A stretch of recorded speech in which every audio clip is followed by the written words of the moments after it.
que vous pouvez rencontrer. Donc voilà, maintenant je suis entouré de 4 personnes qui vont tour à tour en fait se présenter. Donc je vais vous montrer le PowerPoint, on va passer à la table ronde. Quels sont les métiers qui recrutent? Donc la question à laquelle on attend et nos professionnels attendent des réponses. Vous allez voir que nous avons 4 intervenants et je vais demander à chaque intervenant en fait tout simplement de se présenter dans un premier temps pour nous dire quelques mots sur qui il est et ce qu'il fait dans sa structure. Donc, je propose peut-être de commencer par Madame Pasca. Bonjour, je suis Dominique Pasca, je suis la responsable développement de la région Auvergne-Rhône-Alpes. Nous sommes un cabinet RH qui faisons partie de la filiale de Ziadeco Group. Voilà. Et Madame Pasca remplace Monsieur Damzin, qui était inscrit initialement dans le programme et qui n'a pas pu se joindre à nous aujourd'hui, mais avec qui j'ai préparé en fait cette table ronde et qui a ensuite contacté Madame Pasca, que je remercie chaleureusement d'avoir accepté de rejoindre notre table ronde. Jean-Charles de Fouchier, bonjour. Je suis le leader jardinier du réseau Perfom. J'ai un parcours de DRH pendant 15 ans et il y a 16 ans, j'ai fondé le cabinet Perfom, qui est un cabinet spécialisé dans les domaines du recrutement et de l'accompagnement RH. Voilà, nous sommes au total sur 23 implantations en France avec 8 consultants experts sur la région Aura. Et au total, nous avons une trentaine de consultants sur toute la France. Merci. Monsieur Guillaumeau. Bonjour, Éric Guillaumeau, je suis le délégué régional de l'APEC, l'Association pour l'emploi des cadres. Donc nous œuvrons tous les jours pour accompagner les cadres et les jeunes diplômés, j'imagine qu'on en reparlera, dans leur parcours professionnel tout au long de leur vie. Et puis les entreprises, pour les aider également à recruter. Il y a d'autres aspects avec lesquels on travaille avec elles, notamment tout ce qui est la notion de compétences. Voilà, donc notre objectif, fluidifier au maximum ce marché qui est le marché de l'emploi des cadres. Ok, Monsieur Dorlia. Bonjour à tous et à tous. Jacques-Alex Dorlia, je suis donc directeur régional adjoint de Pôle emploi Auvergne-Rhône-Alpes. Dans mes responsabilités, j'ai la responsabilité sur le réseau des 95 agences de la région. J'ai aussi la responsabilité sur ce qu'on appelle la direction des opérations, c'est-à-dire tout ce qui va concerner l'accompagnement des demandeurs d'emploi et des entreprises pour Pôle emploi sur la région.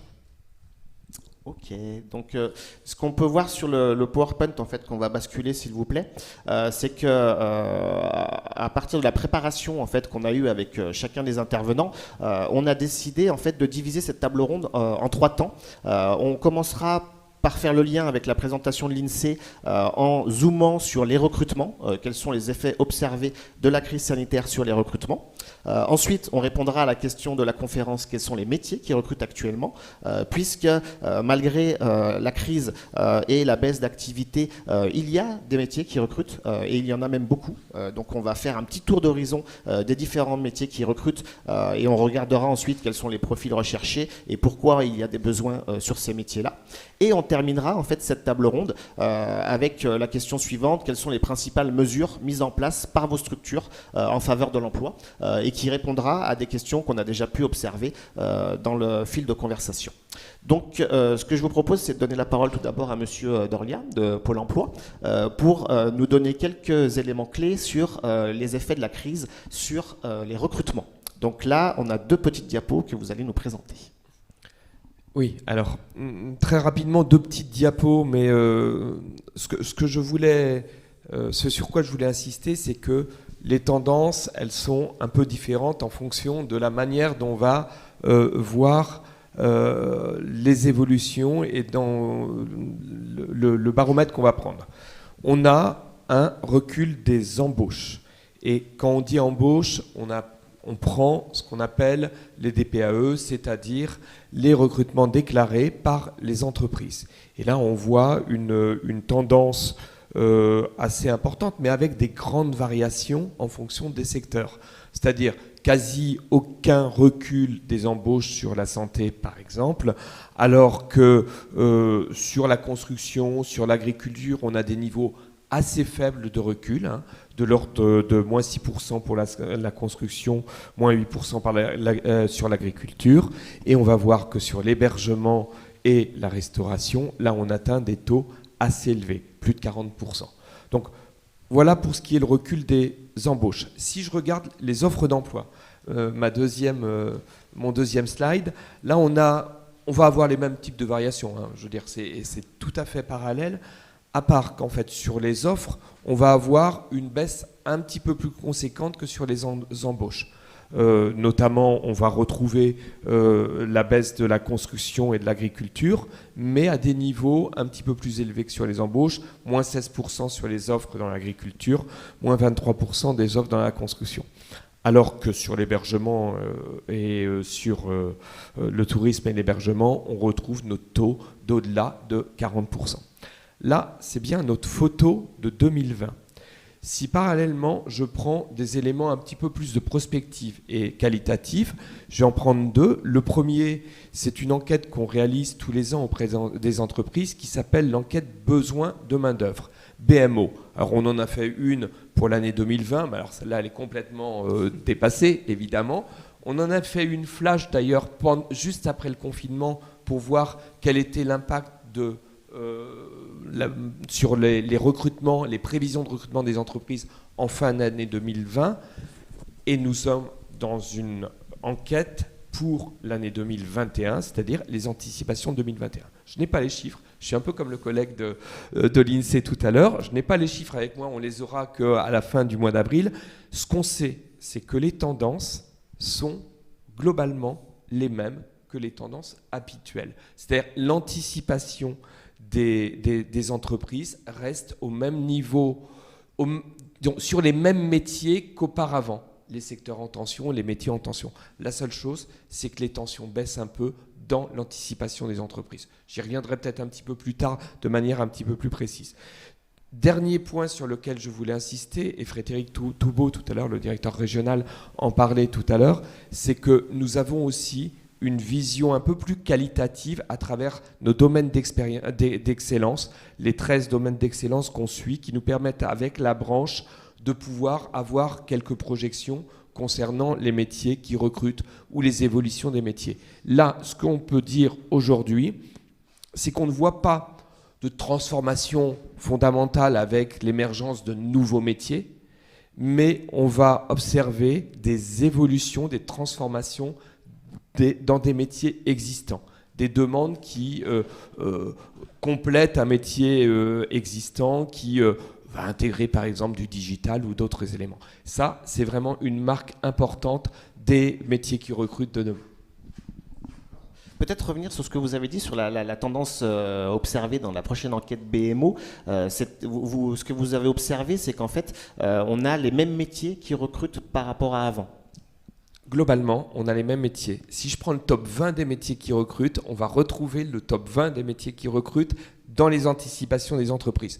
Alors, j'y reviendrai peut-être un petit peu tout à l'heure, avec un classement qui peut être vu, c'est-à-dire que globalement, la santé reste le deuxième domaine de recrutement.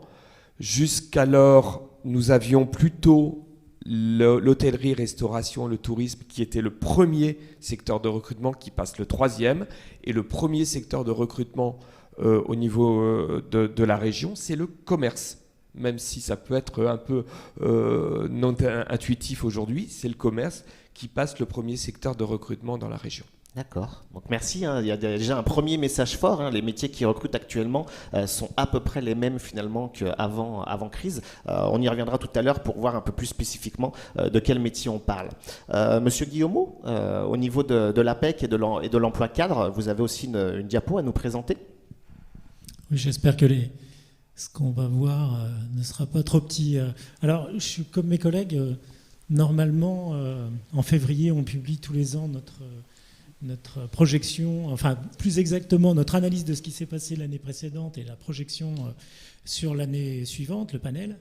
Et il sortira le 6 mai cette année. On a dû le décaler. Alors malgré tout, on a quand même des données. Et vous avez, au travers de ces infographies, déjà le premier en haut à gauche, vous voyez que l'année a été effectivement assez perturbée. On va retrouver J'avais jamais fait attention à cette idée de racine carrée, mais voilà, on retrouve aussi la racine carrée.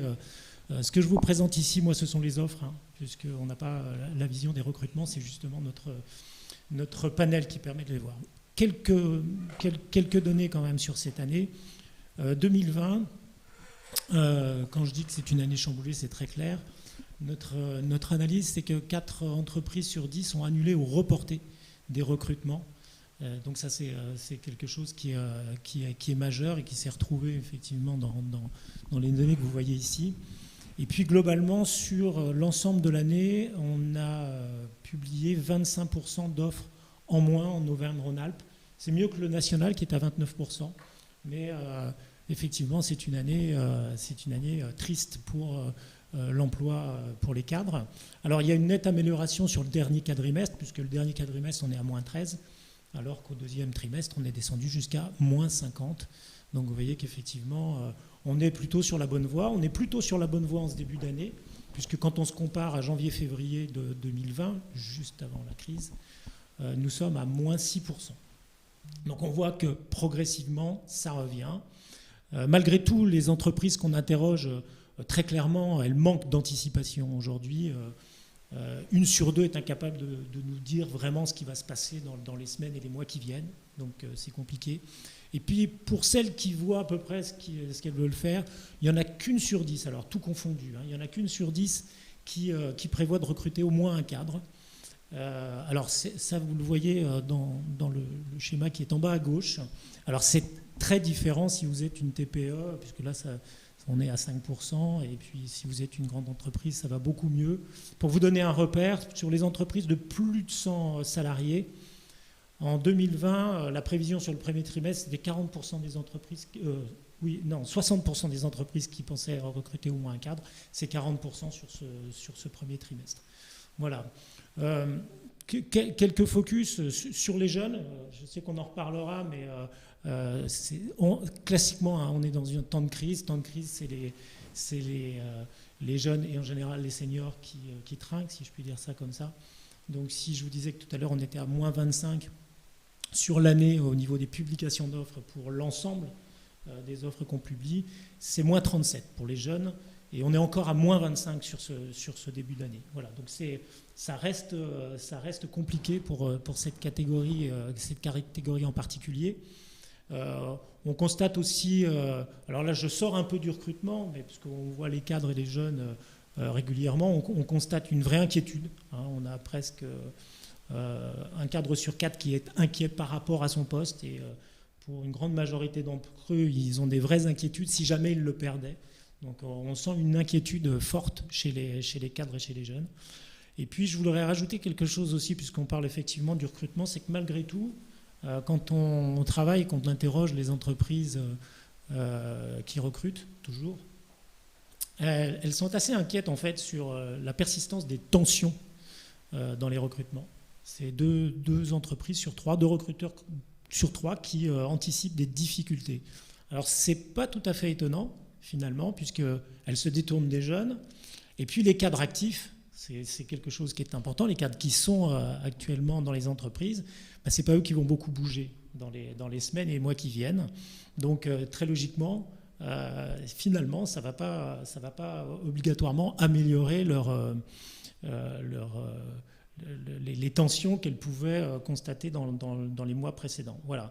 Et puis, je voulais rebondir aussi sur quelque chose qui a été évoqué tout à l'heure par notre collègue de l'INSEE. Il y a quelque chose qui a beaucoup changé dans cette période et qui va avoir un incidence sur le recrutement.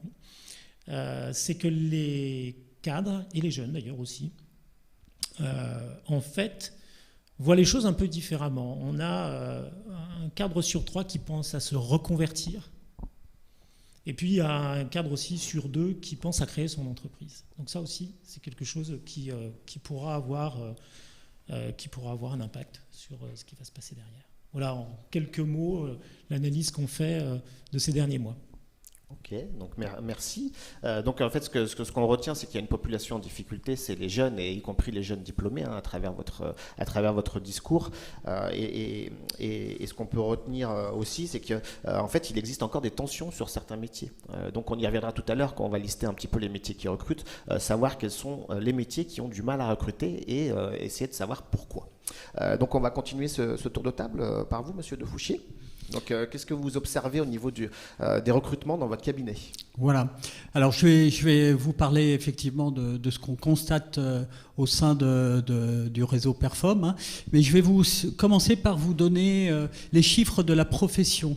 Voilà, Perfom est membre de Syntec Conseil, et moi je suis membre du comité métier recrutement de Syntec Conseil. Voilà, donc je vais vous délivrer les chiffres de la profession.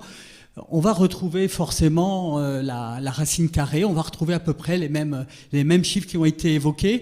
Alors, le baromètre Syntec, c'est la moyenne des chiffres d'affaires des cabinets de recrutement, hein. Voilà, tous les mois, les cabinets de Syntec, conseil en recrutement, donnent leur chiffre d'affaires au syndicat, et le syndicat, ça permet au syndicat de faire des statistiques. Alors, première chose, lors de la première vague, on a constaté une baisse du chiffre d'affaires de 46 points dans la profession. Donc on est à peu près similaire sur les mêmes zones que ce que vous avez annoncé, hein. Donc on est tout à fait cohérent. Et puis on a eu un fort rebond, puisqu'on a culminé ce rebond en septembre à moins 16. Voilà. Donc on est dans le même ordre d'idées que ce que vous avez annoncé. Et la deuxième vague a impacté nos métiers, et nous avons été à moins 24 au moment de la deuxième vague. Donc un peu moins impacté que la première vague, mais quand même un petit peu impacté. Et ce que l'on constate, c'est on est sur les mêmes zones que vous avez annoncées, hein. Nous, depuis le début de l'année, on est à peu près à moins 12. Hein. Donc on a regagné par rapport au moins 24, on a regagné déjà la moitié du chemin. Donc première constatation par rapport à ça, c'est qu'il y a des amplitudes qu'on n'avait jamais vues. On n'a jamais vu du moins 46 à moins 12. C'est des amplitudes qu'on n'a jamais vues. Et moi, bon, je suis d'un naturel assez optimiste, et j'ai envie de vous délivrer un message optimiste aujourd'hui. Voilà, c'est mon délibéré. Voilà, donc je vais vous délivrer un message optimiste, parce que quand on voit un rebond comme ça, assez significatif, c'est peut-être, alors une hirondelle ne fait pas le printemps, mais c'est peut-être quand même source d'espérance par rapport aux personnes qui nous écoutent. La deuxième chose qui me fait dire ça, c'est que quand on prend un peu de hauteur et qu'on voit ce qui se passe à l'étranger, on s'aperçoit qu'à l'étranger, le rebond, pour les pays et les zones qui sont en avance de la France, on voit que le rebond est très fort, hein. En Asie, aux États-Unis, voilà. Donc ça peut être source d'espoir aussi quand on regarde des comparaisons internationales. Et puis le troisième point qui, à mon avis, est aussi assez intéressant à regarder, c'est la dernière prévision de la Banque de France, hein, du PIB pour la France, hein. Elle prévoit un rebond cette année à 5,5%. Hein. C'est des prévisions un peu plus optimistes que celles qu'elle avait fait précédemment. Voilà. Et donc, quand on regarde ce taux de croissance de 5,5 hein, qui est annoncé, on s'aperçoit qu'on est en tête du wagon de la zone euro. Voilà. Donc, c'est quand même aussi une source d'espoir peut-être pour le futur. Alors, j'aimerais terminer sur un dernier point, c'est que, comme l'a dit mon collègue Éric Guillemot de l'APEC, nous constatons beaucoup de difficultés dans nos structures pour attirer les talents qui sont en poste. Donc ça veut dire quoi? Ça veut dire qu'aujourd'hui, les gens sont très frileux pour changer de structure, et on le conçoit bien, à chaque fois ça se répète, hein, de crise en crise. Voilà. Donc ça, c'est quelque chose de notable, et c'est quand même un peu source d'espoir pour ceux qui sont en recherche active. Parce que ça veut dire qu'il y aura quand même moins de concurrence des personnes qui sont en poste pour les personnes qui sont en recherche active. Et donc, je pense que pour les personnes qui vraiment seront en recherche active, il y aura des opportunités dans les mois qui viennent, et on va parler de ces opportunités. Donc ça, c'est aussi un message très intéressant. À votre avis, est-ce que ça concerne que les cadres qui sont moins mobiles ou ça concerne en fait tout niveau de qualification? C'est-à-dire, est-ce que les employés ou les techniciens sont aussi dans cette non-mobilité actuellement? Alors, je ne suis pas forcément le mieux placé pour répondre à cette question, hein, mais je Dorlia, peux vous donner mon avis. À mon avis, peut-être dans une moindre mesure, mais à mon avis, on aperçoit le même phénomène sur ces catégories-là. Oui, alors qu'on pourra peut-être un petit peu relativiser, c'est-à-dire qu'en fait, on va l'apercevoir, on va le voir sur les postes pérennes, les gens en CDI, etc. Ça sera peut-être un peu moins le cas et on en reparlera certainement sur les contrats courts, les contrats saisonniers, où là, effectivement, on peut avoir de la déperdition assez importante. Hein. Mais clairement, sur les CDI, il y a moins de turnover aujourd'hui. Ok. Madame Pasca, au niveau de l'intérim, que se passe-t-il? Alors, je vais répondre au-delà de l'intérim, je vais répondre intérim, contrat court et même peut-être recrutement aussi sur la globalité. Pourquoi je vous réponds ça? Parce que d'abord, on a un premier sujet qui est dans The Adecco Group. On a vraiment plusieurs entités, plusieurs filiales, avec dans tous les cas un sujet de recrutement, mais avec des recrutements orientés. Donc on va avoir du recrutement, on va dire, intérim classique qui va nous proposer de l'intérim, du CDI intérimaire par exemple. Donc là, on va avoir cette première posture sur laquelle on a des chiffres.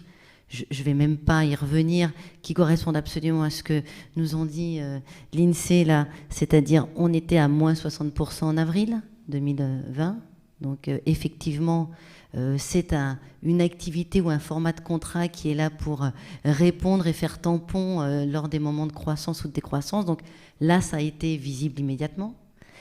Je rejoins sur le fait que derrière, on voit qu'on est remonté assez rapidement, puisque finalement, sur l'année entière, on est à moins 23%.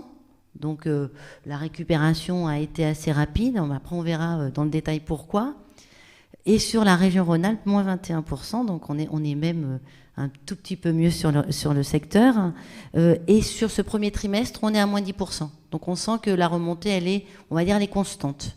Ça, c'est ce qui est du temporaire, de l'absorption, on va dire, directe ou indirecte. Après, il y a tous les recrutements que font nos filiales, sur lesquels on a quand même des chiffres assez intéressants. Parce qu'on va avoir Spring, par exemple, qui va travailler sur du premier niveau cadre, middle, puis ensuite on va avoir Badenoch & Clark qui va travailler sur du cadre dirigeant. On a après, on a une structure Medis qui travaille vraiment sur du IT, c'est une des premières ESN en France. Donc là, on est sur des secteurs en niche avec de l'ingénierie et on voit que sur tous ces niveaux différents, on va, alors, d'une part, avoir des besoins. Donc on y reviendra sur les chiffres, mais de façon très surprenante, des demandes. Sur la globalité, on a quand même 400 000 offres qui ne sont pas pourvues sur l'année dernière. Donc ça veut dire que du poste, il y en a. Maintenant, pour rebondir, j'essaie vraiment de boucler la boucle, sur des demandes spécifiques, sur des compétences attendues qui nécessitent peut-être faire un certain nombre de transformations visibles, repérables. Donc ça veut dire que oui, et on le voit sur notre activité qui est moi cabinet LHH, où on est vraiment dans l'accompagnement à la mobilité interne ou externe. Donc c'est-à-dire ces fameuses réflexions de mes compétences, ou en tout cas les compétences du salarié dans une entreprise à date, quels sont les attendus. Et avant, on avait 20% dans de la reconversion, 15-20% sur de la création d'entreprise, dans le meilleur des cas. Là, on est passé à 40%, voire 50% en reconversion. Donc, on a très clairement une réflexion sur le changement. Alors là, je vais faire la nuance, passerelle ou reconversion complète, et c'est là-dessus qu'on ira tout à l'heure. Mais en tout cas, et pour finir, on avait un vrai sujet marque employeur l'année dernière et les années d'avant. Marque employeur veut dire comment garder nos compétences phares, ou en tout cas nos pépites de demain. Cette année, ce n'est plus le sujet, effectivement. Donc on est passé à une autre étape qui n'est plus de comment garder nos pépites, mais plutôt comment arriver à recruter ceux qui sont ou invisibles, ou en tout cas pas en adéquation avec la demande d'aujourd'hui. Okay. Donc beaucoup de reconversions observées sur le marché du travail en 2020. Alors c'est pour ça que j'insiste, reconversion passerelle, ça voudrait dire qu'avec un certain nombre de sujets, mais qui restent dans le même cœur de métier, ou des vraies reconversions. Et ça a amené beaucoup de réflexions, on l'a vu, que ce soit des cadres ou des non-cadres, sur si je changeais de métier, ne serait-ce pas le moment, et du coup, quels sont les métiers en tension, c'est-à-dire, pour le coup, vers quoi je vais aller pour être en sécurité. Parce que le deuxième sujet, c'est la sécurisation, une reconversion réaliste et réalisable, et non pas une reconversion qui m'amène en période tendue vers un mur. Donc là, on est vraiment dans une réflexion sur un certain nombre de métiers dans lesquels on sait qu'il y a de la demande.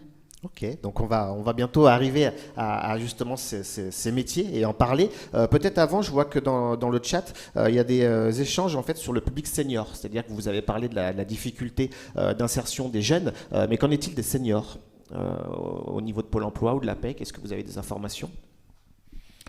Alors, ce qui se passe aujourd'hui par rapport à, d'ailleurs, ce que M. Leurs nous disait tout à l'heure, c'est que effectivement, alors les taux de chômage sont à prendre de manière assez relative.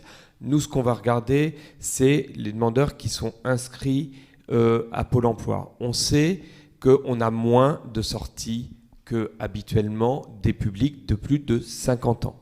Donc avec effectivement moins de recrutements qui vont se faire sur les publics de plus de 50 ans. Toutefois, là où on a eu la plus forte, difficulté en termes de nombre d'inscriptions, c'est bien sur les jeunes.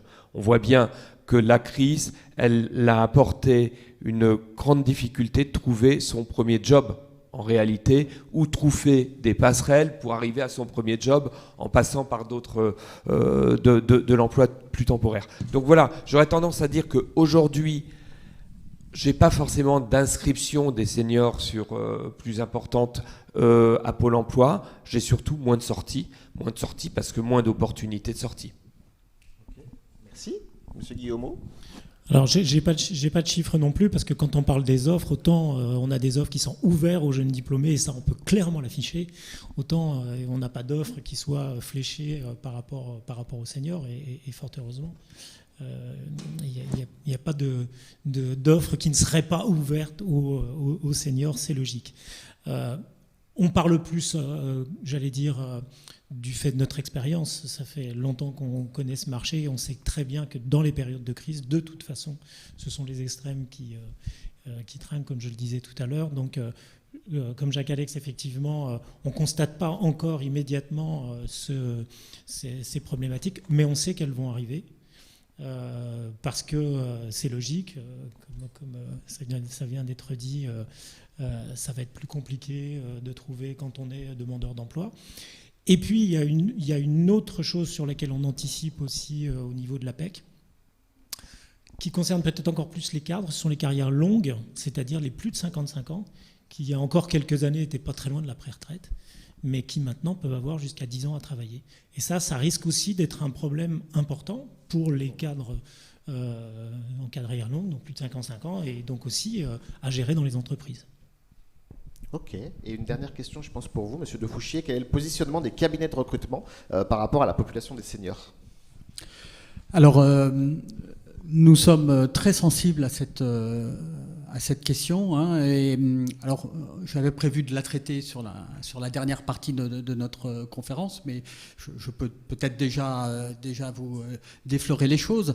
À Syntec, nous avons l'habitude de tous les ans de faire l'opération coup de pouce. Donc Syntec Conseil en recrutement, l'opération coup de pouce, qui est une opération qui est centrée sur l'aide à la recherche d'emploi de publics cibles. Et cette année, bien sûr, nous avons choisi de nous adresser particulièrement au public senior, et peut-être que je le détaillerai tout à l'heure, mais voilà, c'est vraiment une opération qui va vraiment chercher à aider cette population qui va forcément souffrir dans les mois qui viennent comme on vient de le dire. Donc effectivement, je propose qu'on traite ce sujet en fait lors de la troisième partie. Parlons maintenant voilà, de ce qui intéresse tous nos internautes, hein, des métiers qui recrutent, et peut-être en commençant un peu par une sorte de top 3 en fait, vu de votre institution, quels sont les principaux métiers qui recrutent actuellement. Et on va certainement voir qu'il y a des parallèles en fait entre vos différentes visions. Donc je vous propose de commencer, Monsieur Dorlia, pour la vision Pôle emploi, sur le top 3 des métiers qui recrutent. Alors, le top 3 des métiers qui recrutent. Moi, je vous parlais un peu du top 3 des secteurs pour pas rentrer précisément sur un métier. D'abord, le top 1, c'est la santé, c'est clair aujourd'hui. Et on en parlait tout à l'heure. Nous, on va avoir des agents de services hospitaliers, par exemple, des aides-soignants, par exemple, aussi. Voilà. Là, on a vraiment des métiers dans la santé qui recrutent. Je dirais le top 2, si je vais sur la logique de top, ça serait l'aide à domicile. Alors du coup, on va être assez proche de la santé. On a, que ce soit les EHPAD ou que ce soit dans le secteur de l'aide à domicile, beaucoup encore de recrutement. Sont des secteurs en tension et qui restent en tension et dont la tension a augmenté en fait avec la crise. Alors ensuite, dans le top 3, je vais plutôt mettre quelques métiers comme ça qui apparaissent et qui sont peut-être pas naturels, mais sur la région, on a la maroquinerie, dans l'industrie de maroquinerie, avec beaucoup de recrutement cette année à venir. Donc avec pas forcément des gens complètement qualifiés en face, donc avec du travail aussi à faire en termes de qualification. Donc voilà, qui ne représente pas forcément en masse autant que ce que je viens de dire. Hein. Quand je parle 10 000 recrutements d'aide à domicile, je suis plutôt en train de parler d'un petit millier de recrutements dans la maroquinerie. Et vous voyez qu'on peut avoir des secteurs comme cela, quelques secteurs de niche sur l'industrie, hein, on pourra y revenir aussi tout à l'heure, hein, sur des industries de pointe et l'énergie. Et l'énergie, y compris la partie nucléaire dans la région, hein, qui est encore porteuse. Voilà. Et ensuite, quelques niches. Alors, j'étais au-delà du top 3, mais y a pas de souci. Mais quelques niches dans le commerce. Mais vraiment, plutôt là aussi, métiers de bouche, par exemple, dans le commerce, qui sont des métiers qui sont très porteurs encore. On reviendra ensuite, après ma question sur le top Bien 3, justement domaine par domaine, en fait, pour bien spécifier un peu ce qui s'y passe. Monsieur Guillaumeau ? Alors moi, je vais être sur les métiers. C'est vrai que les cadres sont un peu transverses dans tous les secteurs, très logiquement. Et je rejoins ce qu'a évoqué Jacques-Alex tout à l'heure. En fait, le top 3, il ne change pas. On pourrait y revenir ensuite sur les métiers où on recrute moins, et ceux pour lesquels on recrute toujours, où on commence à évoluer dans les derniers mois. Mais de toute façon, même les secteurs qui recrutent le plus et qui aujourd'hui sont plutôt encore à moins 10, moins 15% par rapport à ce qui se faisait précédemment, il reste dans le top 3. Le top 3 pour les cadres, c'est simple. Aujourd'hui, c'est toujours l'informatique, les métiers de l'informatique. Le deuxième, ce sont les métiers commerciaux, auxquels on peut rajouter tout ce qui est marketing, mais c'est moins en proportion moins important.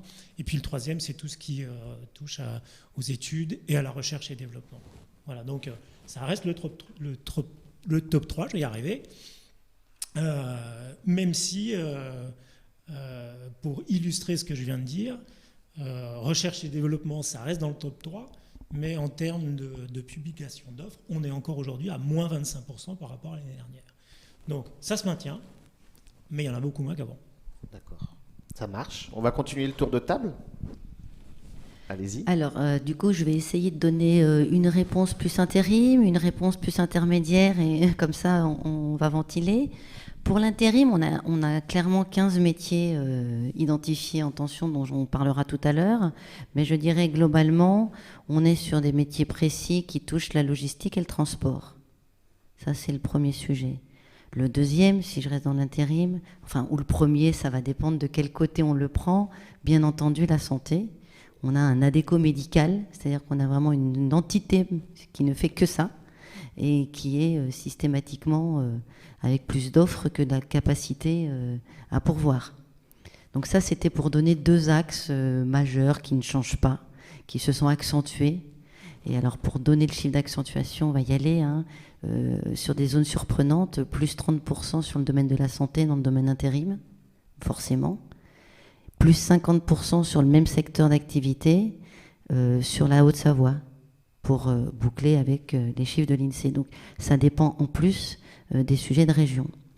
Un deuxième métier, allez, pour changer, on n'est pas dans l'intérim, les métiers comptables. Chez nous, on est vraiment sur des métiers qui sont tout le temps en recrutement, en tout cas sur les 3 niveaux, puisqu'on va avoir différents niveaux de diplôme.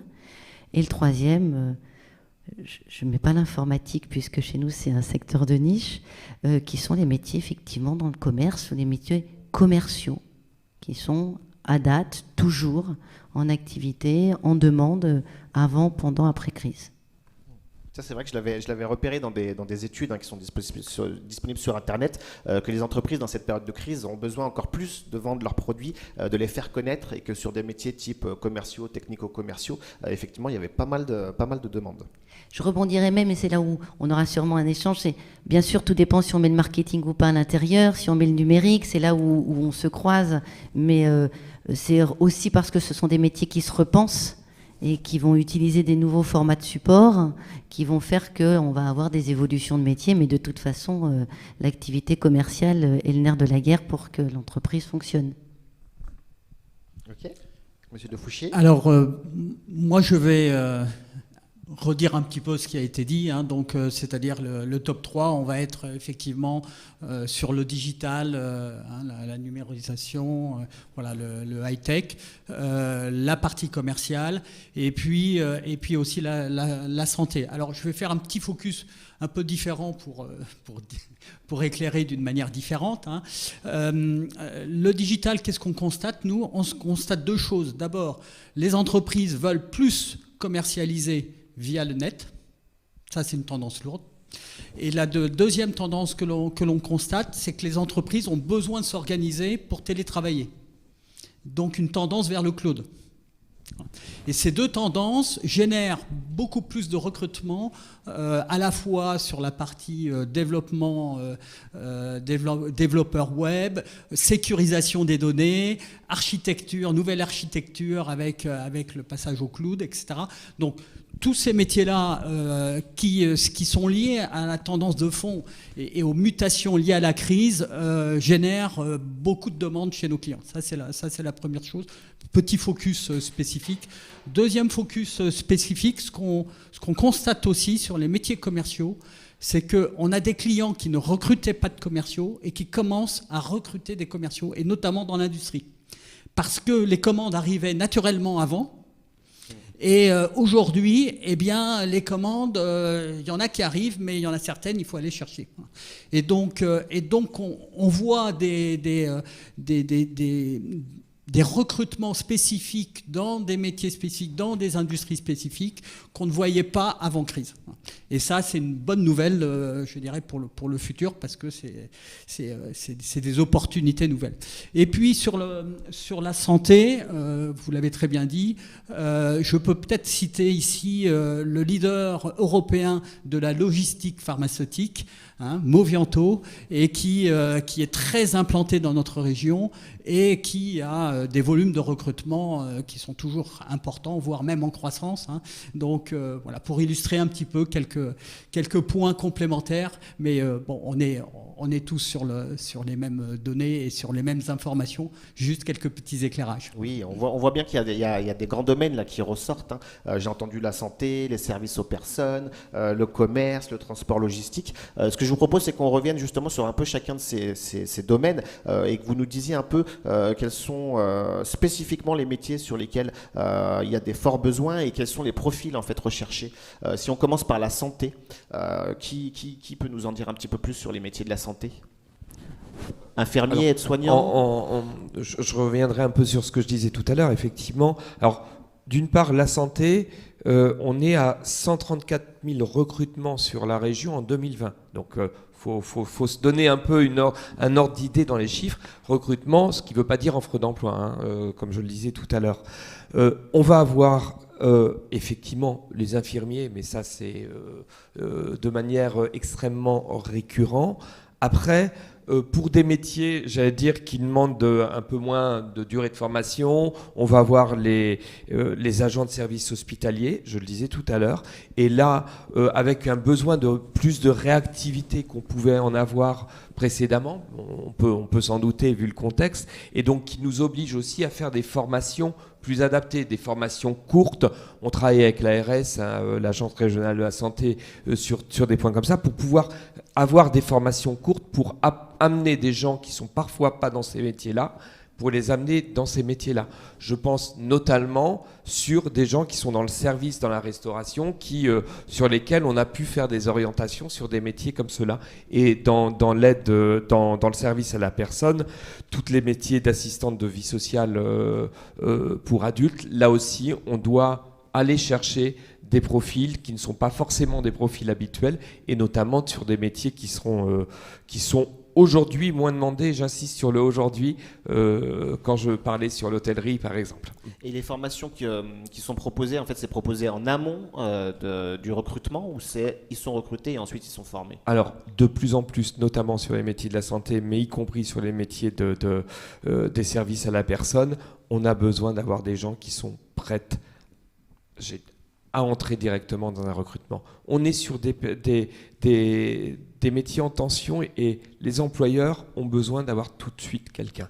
Donc, c'est pour ça qu'on travaille sur des formations courtes en amont, quitte ensuite à pouvoir accompagner lors du recrutement en termes de formation, mais il nous faut quand même des bases qui soient nécessaires en amont. Ok. Au niveau de l'intérim, vous avez dit aussi que vous aviez même une structure voilà, dédiée. Tout à fait, c'est-à-dire qu'on a plusieurs choses. D'abord, sur le médical, on a une structure dédiée, et c'est vrai qu'on est sur les mêmes métiers, soignants, ambulanciers aussi, et toute structure d'accueil, on va dire, aussi globale, c'est-à-dire accueil au-delà du métier médical, mais dans le secteur de l'activité médicale, ce qui peut donc être ouvert à beaucoup de choses. Pour rebondir, du coup, on a des structures de formation, on a des CFA, on a mis en place, on en reparlera tout à l'heure, des CDI apprenants. C'est-à-dire que oui, on les attend prêts, donc il faut qu'ils soient formés avant. Donc on met en place, soit dans le contrat même avec lequel on va passer avec le salarié, une formation intégrée avant de la mettre en poste, soit, et cela je vais peut-être faire un bond en arrière, mais on n'en parle pas, notre premier sujet c'est quand même de faire des adéquations compétences, plus que métier aujourd'hui. Pour ça, il y a quand même aussi des choses qui existent, comme les bilans de compétences en amont pour chaque personne ou pour les entreprises, et derrière des formations à mettre en place dans l'entreprise. Ça, c'est une première chose, parce qu'il y a des personnes qui se préoccupent de leur avenir avant de partir de l'entreprise. Donc voilà, ça c'est... Et une fois qu'elles sont en place, c'est de voir quelles sont les formations courtes, dans lesquelles il peut y avoir un maillage immédiat entre la formation et derrière la prise de poste. D'où l'exemple du CDI apprenant, où nous, on va s'engager en termes d'adéco, on s'engage auprès du salarié qu'on va le positionner, parce que c'est de l'énergie, c'est quand même 6 mois, 9 mois, enfin, infirmière, 3 ans, enfin, on est en train de parler quand même de formation longue, et sur ces sujets-là, si la personne s'investit, il faut que derrière, elle sache qu'elle va avoir quelque chose en bout de course, même si elle sait que c'est en tension, hein. Donc ça, c'est le premier sujet. Le deuxième, qui pour moi est aujourd'hui est le vecteur intéressant, c'est le milieu, là. C'est ces compétences intermédiaires, c'est-à-dire qu'on sait qu'on est sur un métier où on a les compétences transverses, le service à la personne, le service après-vente, le service client, mais pas forcément la connaissance du métier sur lequel je vais aller. Là, il va me falloir quelque chose. Là, c'est des formations plus courtes qui vont nous permettre de faire cette jonction, qui vont rebondir sur la capacité de la personne. Et aujourd'hui, en intérim, c'est ça qu'on nous demande en premier. Plus que le diplôme, bien sûr, il est attendu, mais c'est la compétence transverse de la rapidité, de la flexibilité, de l'adaptabilité et tous ces termes dont on parlait avant mais qu'on n'avait pas forcément toujours l'expérience, où là, aujourd'hui, la crise a accéléré ce principe. Finalement, il n'a fait que accélérer cette demande qui était sous-jacente. Donc sur la santé, très clairement, mais sur d'autres secteurs d'activité où vraiment on va faire des formations d'adaptation, où on va prendre la compétence intéressante, ou j'espère qu'il y en a plusieurs, et on va juste ajouter la partie technique métier. Je vous donne un autre exemple que santé pour pouvoir être ouverte. Sur la logistique, on a le même sujet, le transport aussi. On a changé de métier.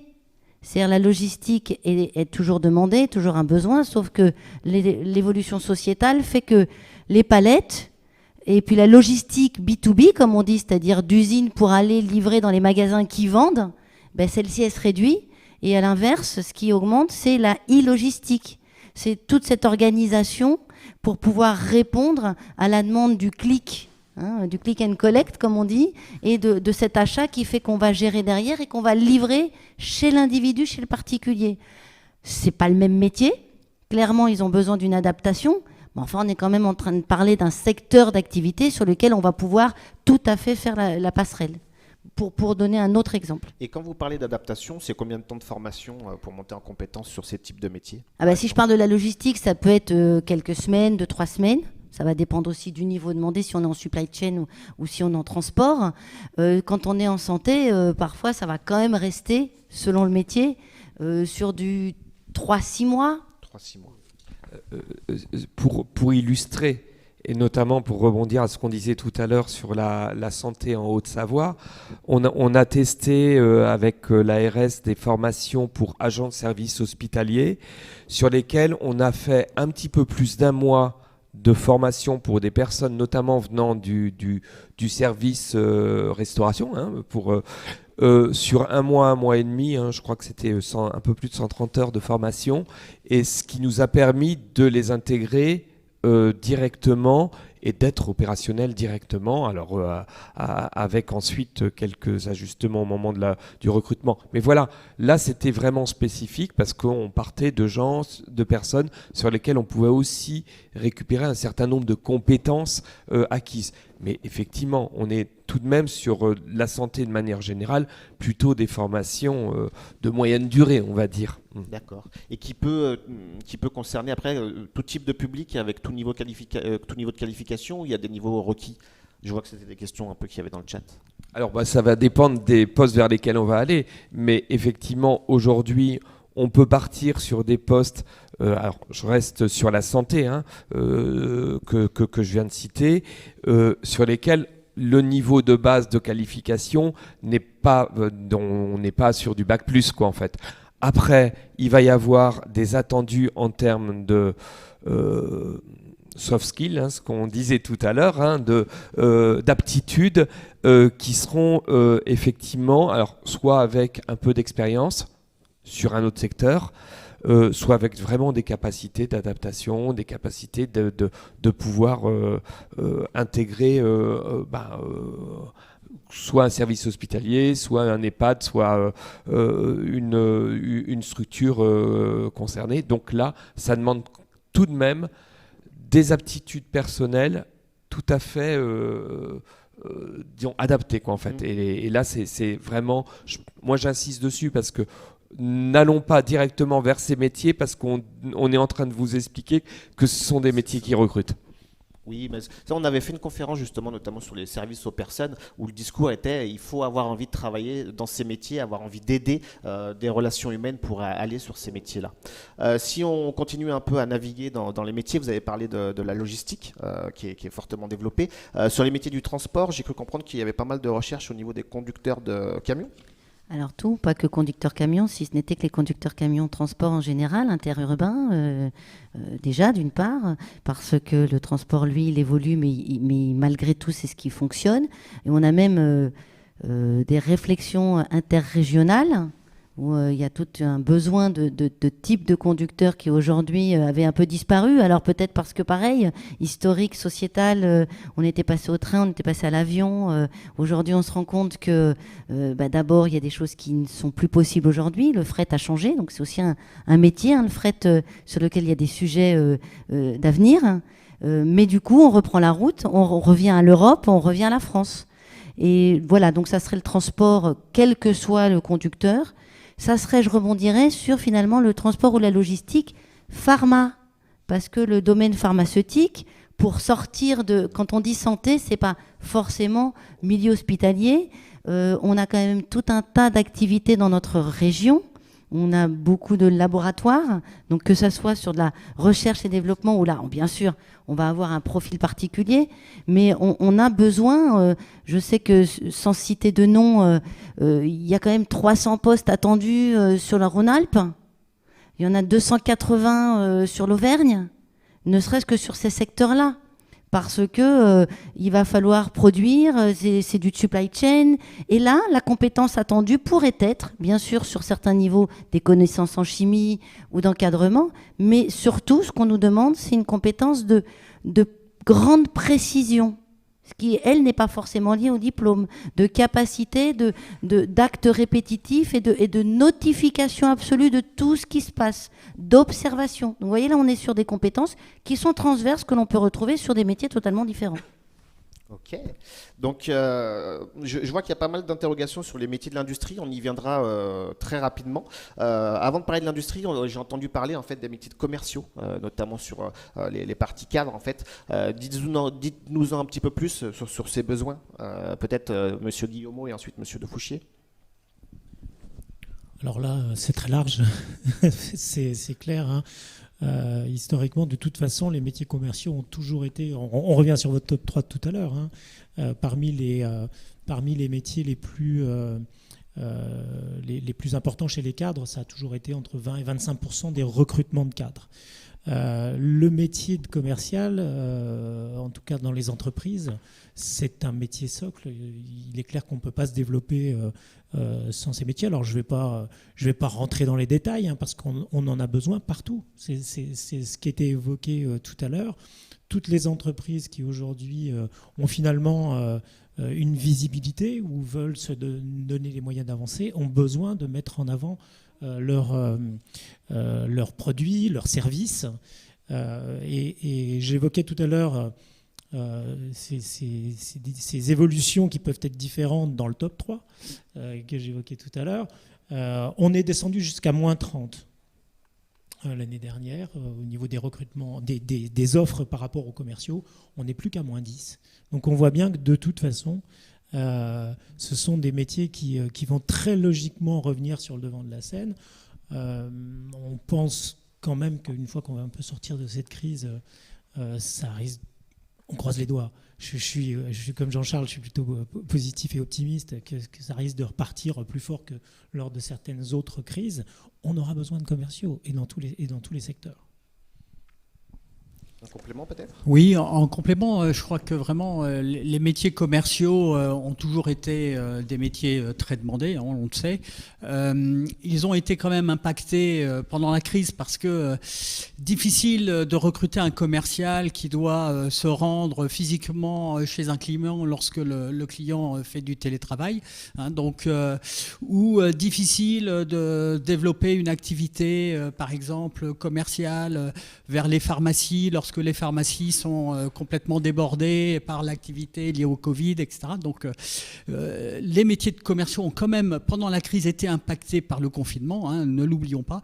Et nous, ce que l'on constate là, c'est que y a, à mon avis, une recrudescence qui va s'opérer sur les métiers de commerciaux, à la fois parce que les mesures sanitaires vont s'assouplir dans les mois qui viennent, et puis aussi, comme je le disais, parce que les entreprises vont avoir besoin de développer leur chiffre d'affaires, et pour cela, ils investissent sur la présence digitale, et ils investissent aussi sur la force commerciale physique.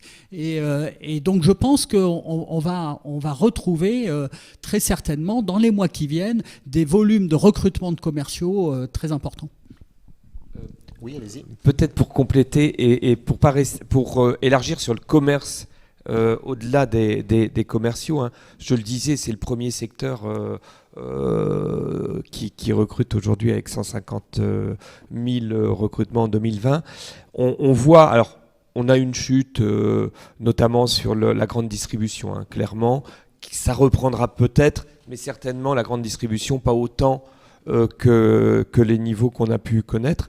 Mais moi, si je prends les téléconseillers, on a conservé des niveaux assez élevés de téléconseillers, effectivement, pour assister. Mais si je prends les commerces de proximité, on va avoir des différences relativement importantes dans les commerces de proximité. Je parlais des métiers de bouche, que ce soit boucher, poissonnier, etc., on a toujours beaucoup de recrutements qui se font et beaucoup de demandes, et notamment avec des évolutions. Alors effectivement, avec le click and collect dont vous parliez tout à l'heure sur les métiers les commerces de proximité, mais aussi des évolutions au regard des conditions d'hygiène qui sont de plus en plus demandées, avec des habilitations, avec des formations complémentaires qu'on peut avoir sur ce type de métier pour pouvoir garantir les conditions d'hygiène, par exemple, et qui sont de plus en plus demandées par nos recruteurs. Merci. Parlons maintenant de l'industrie, hein, puisque nous sommes la première région industrielle de France. Quels sont les besoins actuellement dans l'industrie ? Peut-être Monsieur Dorlia, si vous voulez continuer. Alors, d'une part, effectivement, on a une baisse importante dans l'industrie aéronautique, effectivement, évidemment, et automobile, qui a touché fortement l'industrie et donc qui a eu un impact important en termes de baisse des recrutements. Pour autant, ce qu'on observe aujourd'hui, nous, dans l'industrie, c'est qu'on a des niches, on va dire, qui apparaissent. J'en parlais tout à l'heure avec l'énergie. Hein, effectivement, que ce soit sur le nucléaire dans la région. Hein, nous, on a mis en place une agence qu'on appelle virtuelle, mais qui s'appelle Atome Emploi, spécialement pour les recrutements dans le nucléaire, hein, et notamment toute la sous-traitance aussi qu'on peut avoir. Des niches qui arrivent sur l'hydrogène aussi, le traitement hydrogène. Et je pense que le plan de relance va aussi aider un certain nombre de métiers dans le domaine, sachant que là, on va tomber sur des métiers pour l'instant très qualifiés, avant de pouvoir avoir des métiers un petit peu moins qualifiés. Hein. C'est-à-dire que la première demande va être des demandes d'ingénieurs avant tout. Hein. J'en parlais aussi tout à l'heure, j'ai le luxe qui, dans la région, a un certain nombre d'éléments porteurs, hein, et notamment la maroquinerie, ce que je disais tout à l'heure. Et pour finir, deux éléments... Alors, deux éléments à relever. D'abord, de plus en plus de métiers dans le recyclage qu'on voit apparaître, hein, vraiment, et du très concret. Hein. On a une quarantaine d'offres dans la Drôme aujourd'hui sur du recyclage automobile, par exemple. Voilà. Et le deuxième élément, et je pourrais y revenir aussi sur l'agriculture, c'est l'industrie du bois qui commence à avoir, pour lequel on a des demandes relativement importantes. Voilà. Ensuite, toujours un maintien de tout ce qui va être industrie agroalimentaire et pharmaceutique, où là, on a effectivement des recrutements toujours qui sont plutôt stables, quoi, en fait. Madame Pascal ? Alors, pour rajouter d'autres éléments, pour ne pas se répéter, je mettrais peut-être un secteur d'activité qui tourne autour de technicité, de la climatisation, de l'air, où on a vraiment beaucoup de demandes à tout degré. Pour ouvrir la porte, ça veut dire qu'on est dans de la petite industrie, de la grande industrie ou dans l'entrepreneuriat. Donc là, vraiment, c'est un secteur qui est en pleine tension. Et nous, on a en tout cas une réorientation qui est en train de se voir sur les spécificités électriques. Alors, électricité sur un domaine particulier de connexion, particulier de mécanique, ou pourquoi pas, je vais aller sur du câblage numérique, puisque la région a encore pas mal de choses à faire. Voilà, ce seraient deux autres secteurs sur lesquels on pourrait glisser. Après, il y a un métier dont on entend souvent parler dans l'industrie, c'est le métier de technicien de maintenance. Est-ce que c'est des choses que vous retrouvez dans les offres des entreprises? Je l'avais absolument oublié, mais oui, oui, tout à fait. Il fait partie de nos 15 métiers en tension sur toute la région. C'est ça, puisque en fait, ce que je lisais, et d'ailleurs on avait fait un webinaire en fait en début d'année 2020 en fait sur la maintenance industrielle, et le métier de technicien en fait c'est un besoin vraiment indispensable pour toutes les entreprises de l'industrie pour veiller au bon fonctionnement en fait des machines. Peut-être Monsieur de Fouchier, je vois que Oui, vous nous, avez peut-être des compléments. ce qu'on constate aussi, c'est que les techniciens de maintenance itinérants aussi sont très demandés. C'est-à-dire, on l'a dit que le BTP refonctionnait à un niveau quasi d'avant-crise, hein, en tout cas son approche. Hein, et voilà, les techniciens de maintenance qui vont assurer la maintenance de tous les appareils de chantier construits par des grands acteurs du secteur sont très très recherchés et on voit des rémunérations d'ailleurs très très très attractives pour ce type de métier. Hein. Donc oui, technicien de maintenance sédentaire, mais aussi itinérant. Et voilà, c'est là effectivement il y a une forte demande. Hein. Au niveau des métiers de cadre dans l'industrie, quels sont les besoins actuellement? Je ne vais pas non plus me répéter. Bon, Parce qu'effectivement, il y a plein de choses qui ont été dites là. Donc, j'en perds mes fiches. Non, c'est pas grave, j'en ai pas besoin. Non, beaucoup de choses ont été évoquées, mais je voulais revenir sur ce que vous évoquiez tout de suite sur la maintenance. Même si vous parlez de technicien de maintenance, c'est vrai que nous, ce qu'on constate au niveau des offres, c'est par exemple des métiers autour des services techniques dans les entreprises ont largement repris des couleurs et aujourd'hui sont plutôt revenus au niveau qui était les leurs précédemment. Parce qu'effectivement, il faut continuer à entretenir tout ce qu'on peut avoir comme matériel dans les entreprises. À l'inverse, tout ce qui est production industrielle, et là l'impact est sûrement important, quand tu parlais tout à l'heure, aéronautique, automobile, effectivement il y a beaucoup de choses qui ont été impactées dans la région. Là au niveau des offres, on est encore à moins 20, moins 25% par rapport à avant. Donc on voit bien que finalement il faut continuer à faire tourner les entreprises, et là il continue à y avoir des besoins évidents. En revanche, quand il s'agit d'investir, et on sait bien que dans les périodes de crise, les entreprises sont très logiquement moins prêtes à investir, eh bien ça a un impact direct sur des métiers autour des appareils de production en tant que tels. Je peux peut-être aussi donner un autre éclairage sur ce sujet industriel. La Banque de France a fait une webconférence récemment sur justement l'activité dans notre région, et elle nous faisait part que voilà, les carnets de commandes dans l'industrie avaient quasiment retrouvé les niveaux d'avant-crise dans notre région. Donc c'est très alors bien sûr mis à part les secteurs dont on a parlé, automobile et aéronautique. Mais voilà, donc ça, c'est quand même très positif. Nous, on sent des besoins en recrutement dans l'industrie vraiment repartir significativement.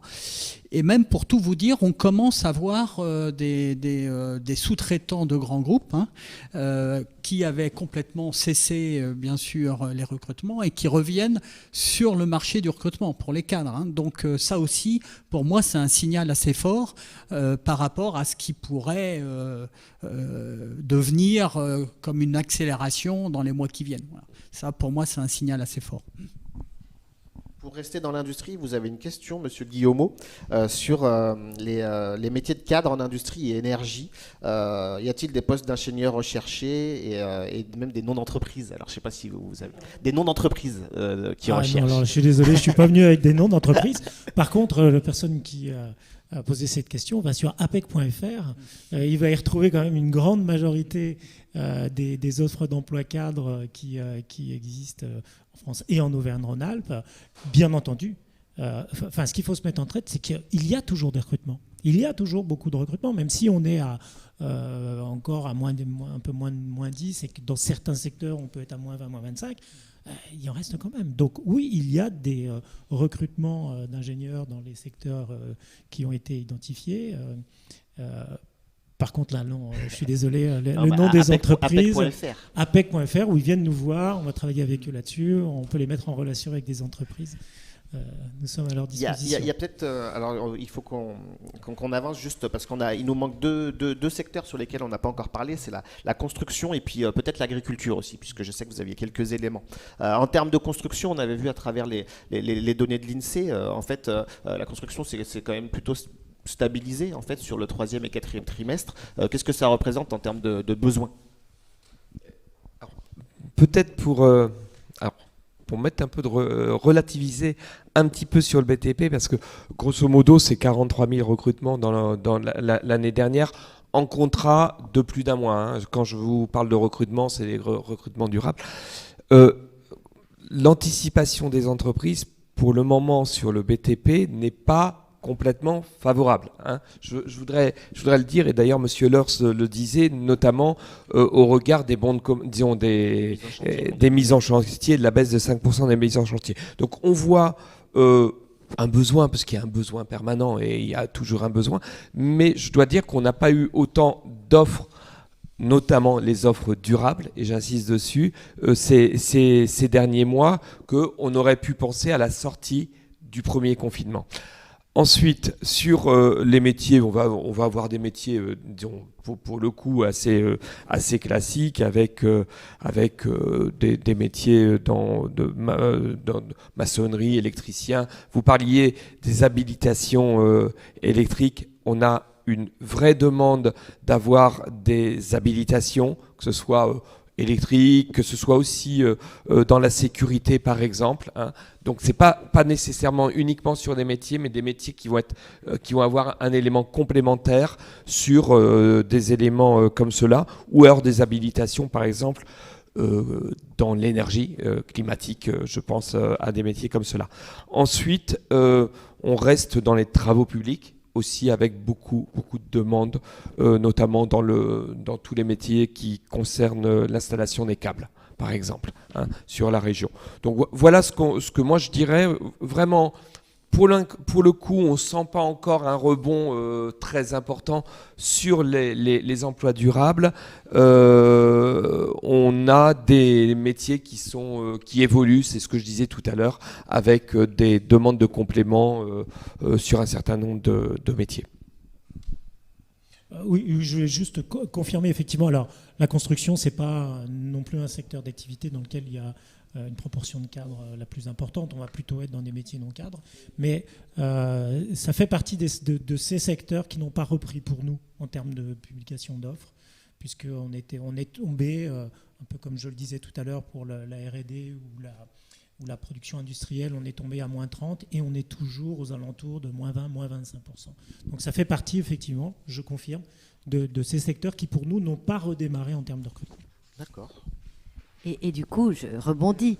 Nous, oui. Alors, quand je dis nous, oui, c'est-à-dire que le côté itinérant de l'intérim, finalement, va aujourd'hui en tout cas donner réponse pour l'instant. Et c'est vrai que de notre côté, ce sont des métiers qui sont en tension, sur lesquels on propose des fameux CDI intérimaires, puisque du coup on a le CDI qui permet la pérennité, mais parce que derrière, le contexte, c'est justement cette flexibilité à changer de structure en fonction du projet, parce qu'on voit qu'en fonction de l'amplitude, on va avoir besoin de plus ou moins, on n'a pas de visibilité très grande, et dès que quelque chose s'arrête, nous on va pouvoir déplacer une personne d'un chantier à un autre. Donc c'est vrai que pour le coup, sur les métiers du bâtiment aujourd'hui, et là on est bien sur l'électrique dont on parlait avec les fameuses habilitations, on parle de maçonnerie où on a une grande demande, on est aussi sur du câblage, on est vraiment sur ces métiers.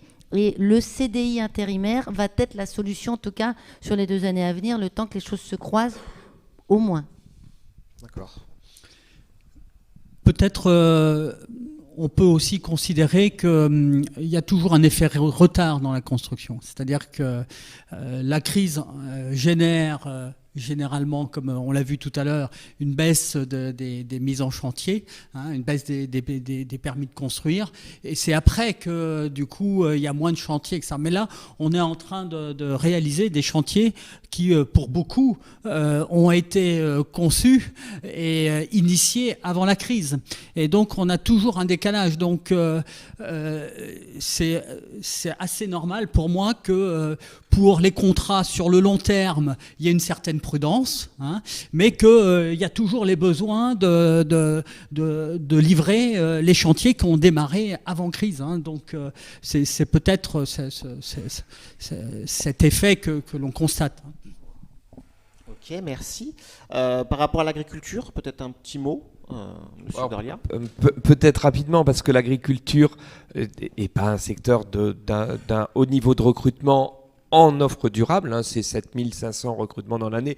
Je ne compte pas tous les emplois saisonniers, parce que là, du coup, on multiplie par un chiffre assez important. Non, on voit du maintien de l'emploi agricole.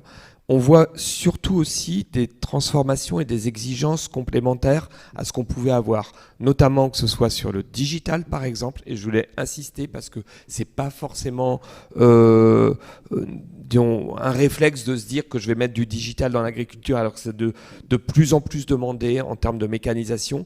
C'est aussi des nouveaux métiers. Alors là, c'est peut-être autant, au début je vous disais, on n'a pas forcément l'émergence de nouveaux métiers. Là, on peut avoir des nouveaux métiers, notamment je pense à la méthanisation par exemple, où là on est purement dans des nouveaux métiers qui sont demandés. Donc c'est un secteur où moi je vous inviterais aussi en tant que professionnel accompagnant les jeunes, les demandeurs d'emploi ou les gens qui veulent évoluer ou se transformer, sur lequel il faut aussi agir et amener de nouveaux salariés sur des métiers qui seront forcément porteurs. Et j'en parlais tout à l'heure, je peux avoir aussi tout ce qui va concerner le bois et la forêt, qui sont sur lesquels on a des offres régulièrement et en augmentation en ce moment. Ça marche.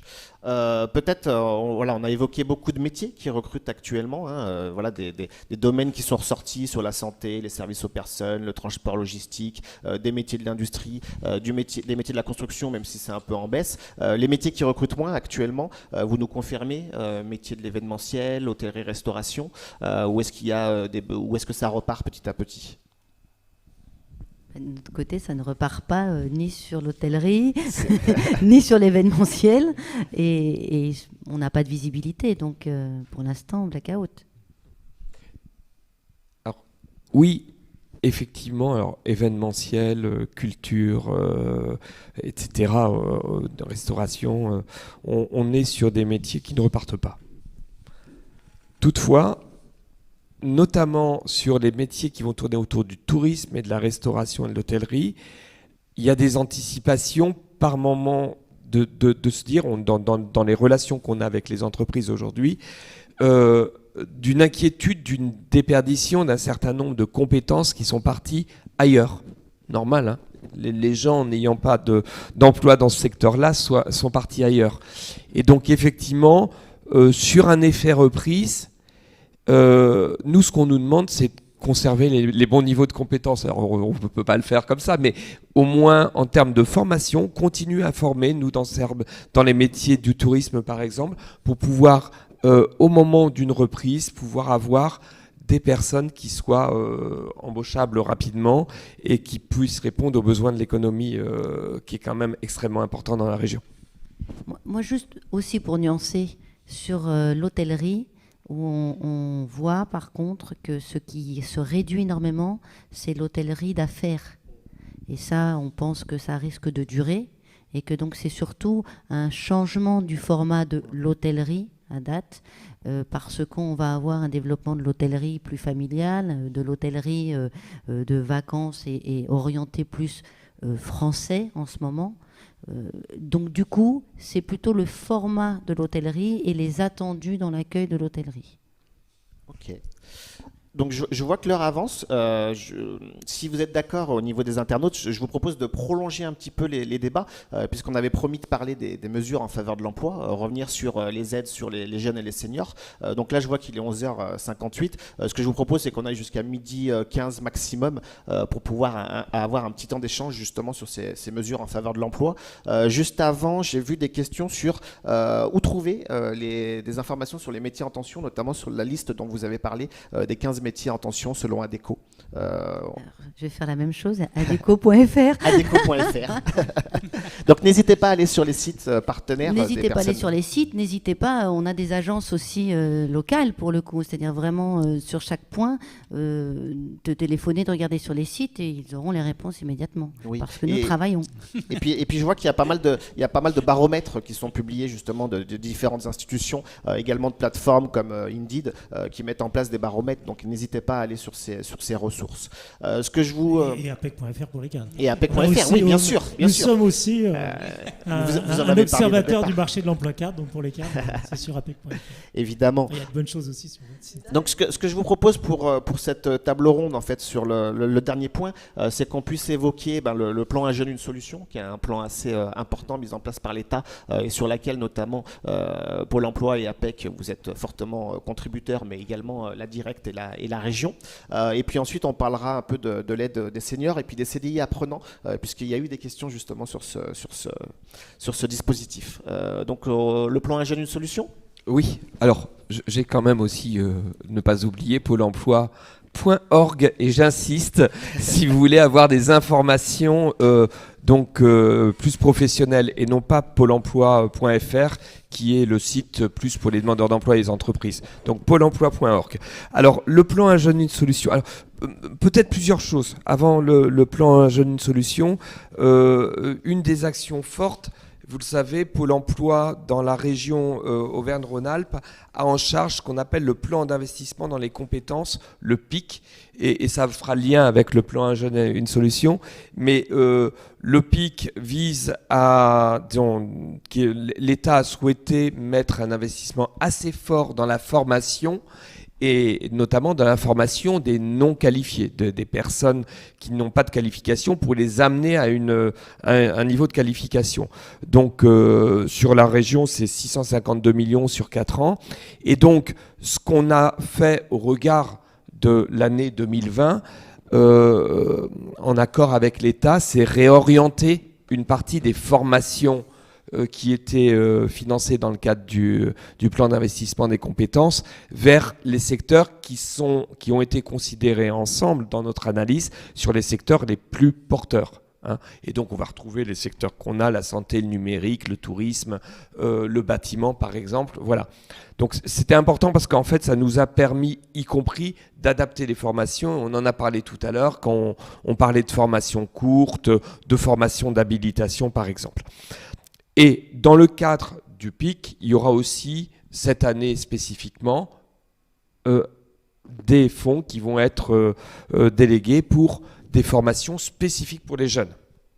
Alors, c'est un des blocs du plan Un jeune, une solution, qui vise effectivement à accompagner la qualification des jeunes avec le PIC, qui vise aussi à accélérer l'apprentissage, et notamment sur le travail qu'on vient de faire sur ces dernières semaines pour trouver un lieu, une entreprise d'accueil à tous les jeunes qui seraient en rentrée en apprentissage et qui n'auraient pas encore trouvé leur entreprise d'accueil. On les a accompagnés, essayé de trouver des entreprises avec elles, ce qui d'ailleurs nous a permis d'être à quasiment là, il reste encore quelques jeunes sans apprentissage sur la région, mais qui sont plutôt des niveaux de qualification élevés. D'autre part, de pouvoir accompagner de manière plus renforcée les jeunes. Il est important dans cette période où les jeunes peuvent ne pas trouver, je le disais tout à l'heure, leur premier emploi tout de suite, ne pas trouver des passerelles pour leur premier emploi en trouvant un CDD ou un terrain de stage ou de contrat, de premier contrat. à les accompagner de manière renforcée. Sur la région, on a mis plus de 80 conseillers spécialisés dans cet accompagnement des jeunes, de manière renforcée.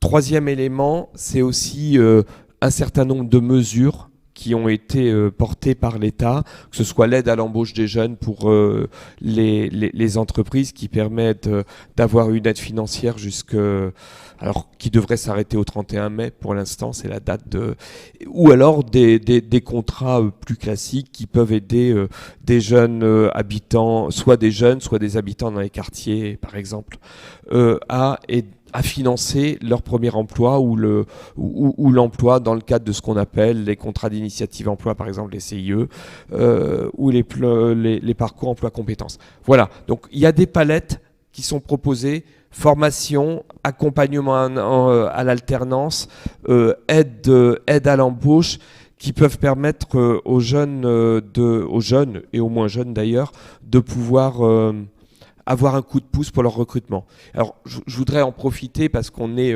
cette semaine ensemble avec tous les partenaires, donc l'APEC et les partenaires du service public de l'emploi, notamment les missions locales. Je sais qu'il y a pas mal de conseillers missions locales qui nous écoutent.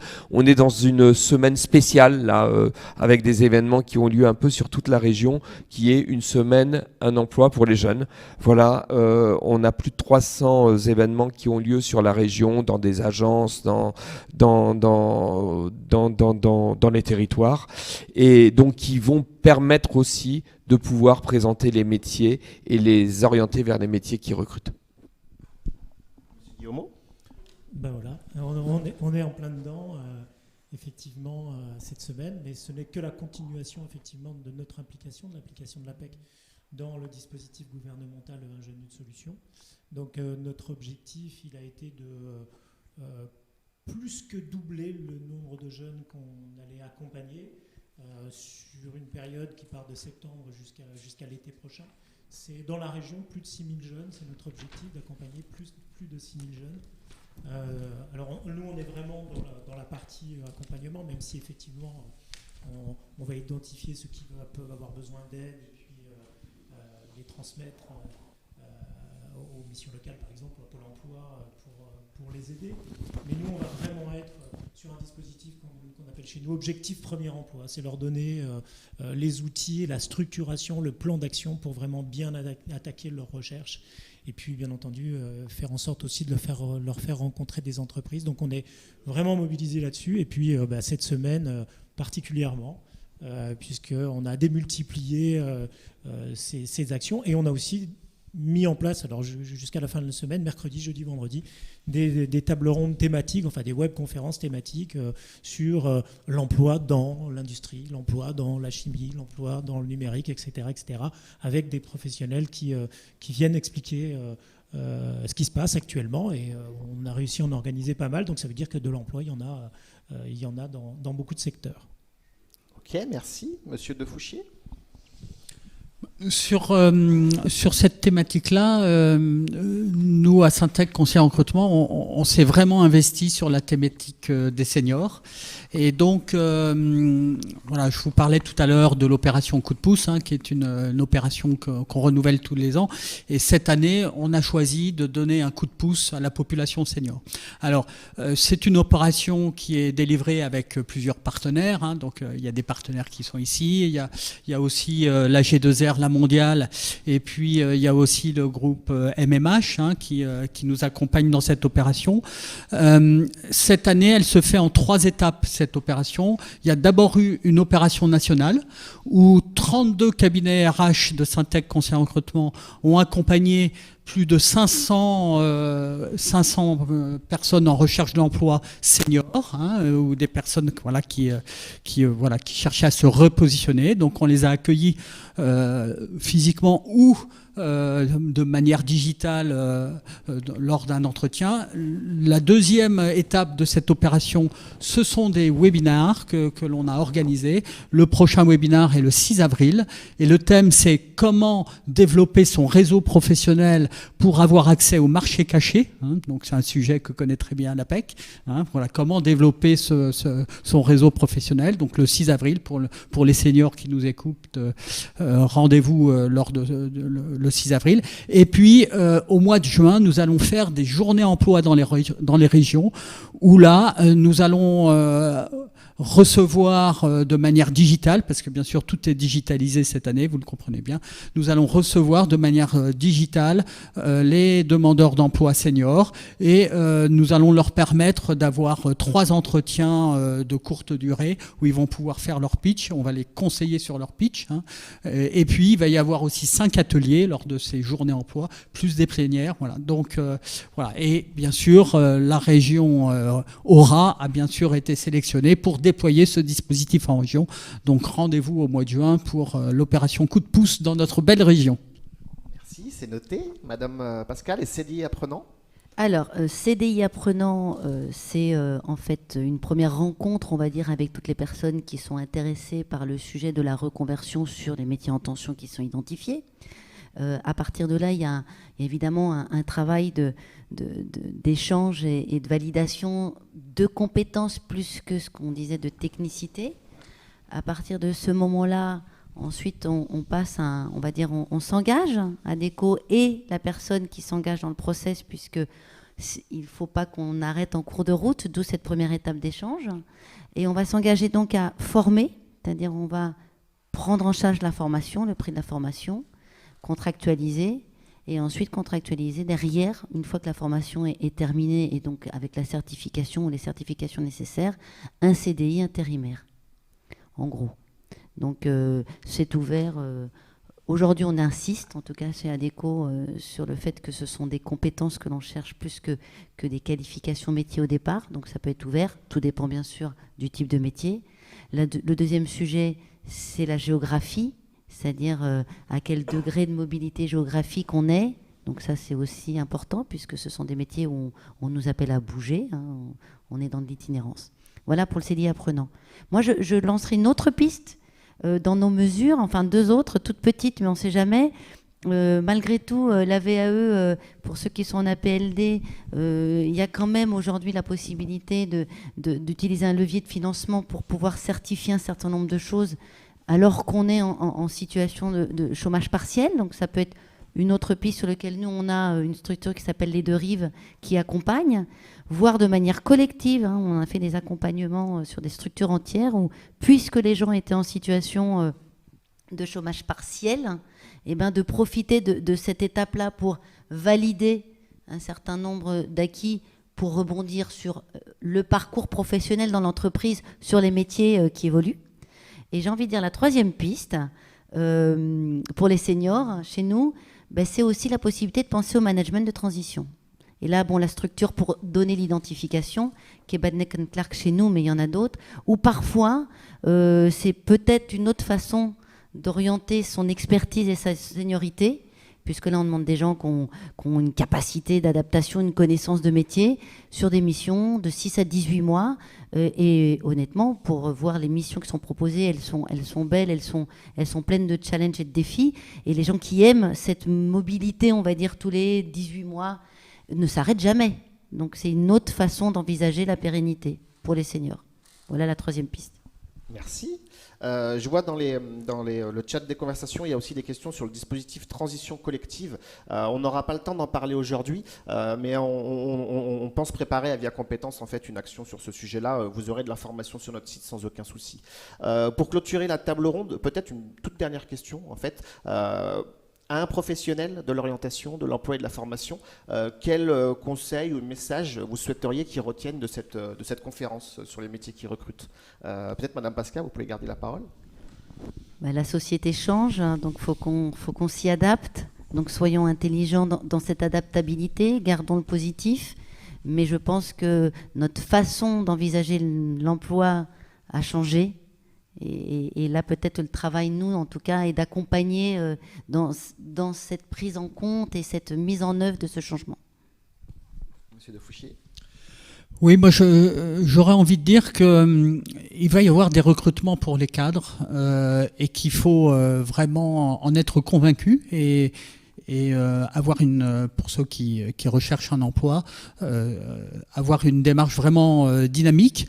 Hein. Si on parle de moins 12 dans nos métiers, hein, moins 12% en début d'année par rapport aux années précédentes, il faut quand même avoir en tête que les dernières années pour l'emploi cadre et notamment les recrutements cadres étaient en forte croissance. Donc bien sûr, si on est à moins 12, ça fait moins 12 par rapport à avant-crise, mais si on se projette en 2017, je ne suis pas sûr qu'en 2017, on avait le même volume de recrutement qu'on risque d'avoir en 2021. Voilà. Donc il faut aussi, je pense, remettre ça dans une perspective, c'est que les moins 12, c'est par rapport à un point très très haut qu'on n'avait jamais atteint au niveau du recrutement cadre. Donc ça veut dire que le moins 12, ça veut dire quand même un volume non négligeable, relativement important de recrutement cadre. Voilà. C'est ce message positif sur lequel j'ai envie de terminer. Voilà. Ça marche. Monsieur Guillemot. Alors moi je voulais, puisqu'on est face à des professionnels de l'orientation, redire un mot qu'on n'a pas évoqué aujourd'hui, qui est le conseil en évolution professionnelle, auquel ont droit tous les salariés et les demandeurs d'emploi, donc avec Pôle emploi, les missions locales, Cap emploi, le groupe EVA et l'APEC, qui sont les 5 opérateurs du conseil en évolution professionnelle, dans une période comme celle-ci, où effectivement les tensions sont un peu plus compliquées, bien c'est important d'être accompagné, donc d'utiliser aussi ce dispositif. Et pour ce faire, je pense que ce qui est important, on le montre aussi ici, et puis tous ceux qui nous écoutent, c'est de continuer à bien travailler tous ensemble.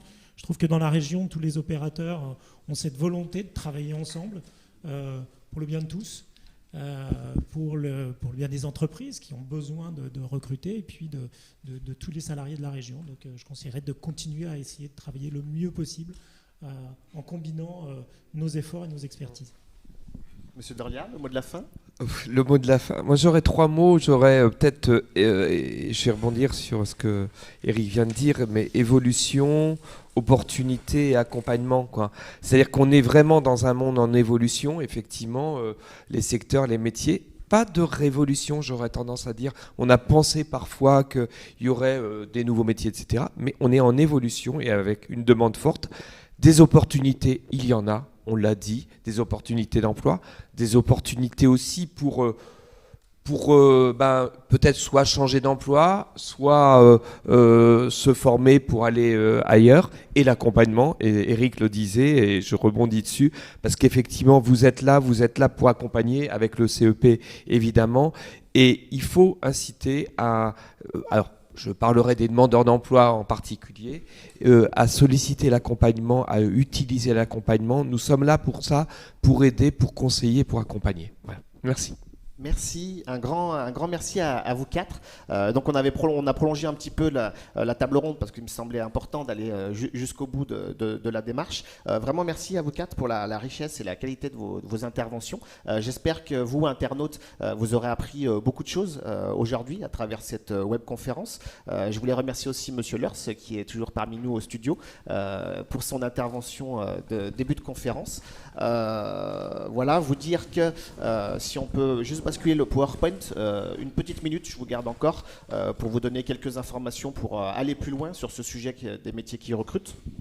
Donc, ce qu'on peut voir, hop, si je bascule, pour aller plus loin, n'hésitez pas à aller sur notre site via compétences.fr, sur lequel vous avez une rubrique métiers et territoires qui va bientôt intégrer en fait un onglet métiers qui recrutent, sur lequel on mettra pas mal d'informations en complément à cette conférence. On y ajoutera aussi un onglet sur l'Observatoire de la conjoncture en Auvergne-Rhône-Alpes. Vraiment, on va essayer de centraliser les ressources existantes pour que vous puissiez avoir accès via notre site. On a un outil qui s'appelle Datascope, qui met à disposition des données socio-économiques sur les territoires, les secteurs et les métiers, avec un fil d'actualité. Donc n'hésitez pas à utiliser cet outil aussi si vous voulez en savoir plus.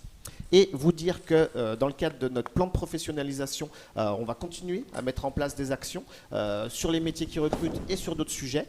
On fait notamment des webinaires métiers et le prochain aura lieu fin avril sur les métiers du bâtiment. Donc n'hésitez pas à vous connecter, à vous y inscrire. Tous nos événements à distance sont disponibles en replay. Et donc cette conférence, si vous l'avez aimée et que vous pensez que des collègues peuvent la suivre, eh ben, n'hésitez pas en fait à transmettre le lien. On vous enverra un petit petit emailing spécial avec le replay de la conférence. Et vous dire, pour terminer, que dans 2 jours, nous organisons un nouvel événement qui est un webinaire spécifique sur la création d'entreprise. Il y aura notamment la CCI et Pôle emploi qui y participeront. Donc les inscriptions sont toujours ouvertes, donc n'hésitez pas à vous y inscrire. Donc voilà, je vous propose de clôturer en fait, la conférence en vous remerciant en tout cas pour votre participation, en espérant qu'elle a répondu à vos attentes. Vous allez d'ailleurs avoir un petit questionnaire à remplir pour nous dire si vous avez aimé, si vous avez des choses que vous souhaitez qu'on traite ou des choses à améliorer, n'hésitez pas à nous le dire via le petit questionnaire qui va vous être envoyé. Donc merci à tous et puis à bientôt. Au revoir.